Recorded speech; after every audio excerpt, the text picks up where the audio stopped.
अस्सलामुअलैकुम। पाकिस्तान के मुख्तलिफ शहरों में दूसरा और आखिरी सूरज ग्रहण। पाकिस्तान में भी जुज़वी तौर पर सूरज ग्रहण देखा जाएगा। तमाम शहरों में सूरज ग्रहण की टाइमिंग क्या होगी? क्या आप हालात हाजरा से आगाही हासिल करना चाहते हैं? खबर के पीछे छुपे असल हकाइक जानना चाहते हैं? तो अभी सब्सक्राइब कीजिए जिलमिल पाकिस्तान को और साथ ही घंटी के निशान पर क्लिक कर दें। आपको बताते चलें कि रवां साल का दूसरा और आखिरी सूरज ग्रहण आज होगा। महकमा मौसमियात के मुताबिक पाकिस्तान के मुख्तलिफ इलाकों में सूरज को ग्रहण 1:58 से 6:02 तक लगेगा। 4 बजे सूरज ग्रहण अपने उरूज पर होगा।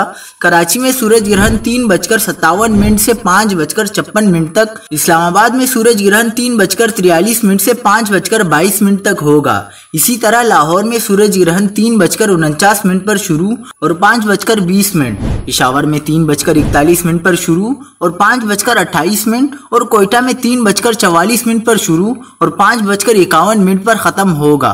सूरज ग्रहण उस वक्त होता है जब चांद गर्दिश करते हुए जमीन और सूरज के दरमियान आ जाता है। जुज़वी सूरज ग्रहण में चांद सूरज के दरमियान नहीं आता, बल्कि उसके कुछ हिस्से को ढांप लेता है।